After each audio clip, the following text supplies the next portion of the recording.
While not learning anything from the US election result, Democrats claim Donald Trump is trying to re-segregate America and believe now is the best time for slavery reparations for Black Americans who are descendants of slaves. Black excellence scares Donald Trump. White supremacy is rampant in this country. Just look at the current administration and our own legislative body. And why do I support H.R. 40? It's healing. When the truth comes out about the nation, it heals. When there's reparation, when there's been repair for the atrocities of slaveries and all of the ills that happened, this is the solution. Joining us now is host of Brad versus Everyone podcast, Brad Palumbo. Brad, always lovely to see you. So Democrats have now reintroduced this legislation. Why is this suddenly their priority? They're deciding that now is the perfect time to double down on insane and radical ideas, apparently, that most Americans do not support. I mean, this idea that they want to study and pursue of a reparations for slavery, it would cost roughly $14 trillion.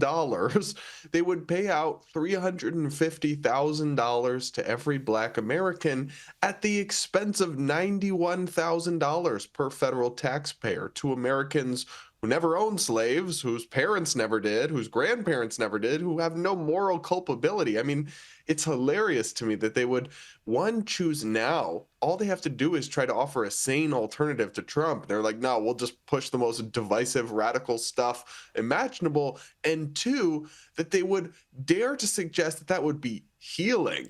I can't imagine anything more divisive than doling up and handing out trillions of dollars and redistributing it along racial lines by the government. It's madness and not at all healing, if you ask me. Come on, Brad. There's nothing more healing than people who never did anything wrong giving money to people who never suffered any wrong. It's very healing. Don't you know that? Hey, speaking of healing, it seems like nothing can heal Trump derangement syndrome. Those who suffer it just get worse and worse. Take this TikTok influencer, for example, Spencer, he calls himself. He's got 17 million followers, and he's calling for Donald Trump to be assassinated. Have a look. If you look at historical figures like John Wilkes Booth, Lee Harvey Oswald, or Julius Caesar senators, you might see a very different approach to how people used to handle politics. I'm not advocating for anything extreme, of course. I'm just pointing out that the way politics were handled then is a far cry from how they're handled now. Now, of course, Spencer does go on to suggest someone from the public should take matters into their own hands and assassinate Trump. So, Brad, what time will police be arriving at Spencer's house today? Yeah, he's about to get a knock on the door from the Secret Service, and frankly, he should, because it's just unhinged and evil to want to assassinate the people that disagree with you politically. Not have him removed from office, not vote him out next time around, normal things for a liberal American to perhaps be interested in, but to be encouraging when you have 17 million followers. Oh, it'd be such a shame if somebody took a page out of these historical figures. We all know what you mean, babe, and it's not cute, it's not sleek, and you're going to get a knock on the door from the Secret Service, because especially when you think about the fact that Trump has already faced 2 assassination attempts. It is not okay now in this political climate. It's really never okay, but especially now, to be advocating or pushing that kind of thing. It's absolutely reckless and unhinged. Absolute madness, seriously, honestly. What is wrong with these people, Brad? Now, speaking of what is wrong with people, a city council in Massachusetts has passed a motion to declare itself a transgender sanctuary. And good grief, Brad, the meeting seemed to descend into a clown show. I need the city to protect me because the federal government won't. If you say that you're afraid of Trump and that's why you don't want the city to be a safe space for trans people, you better prepare for trans people to make this a very unsafe space. I don't want to spend an hour applying glitter on my face so that you will hear and see me. Can you look at me and tell me how many of my friends need to die before you do anything? Please wrap up. Look at me. Oh, Brad, roll up. The Massachusetts circus is in town.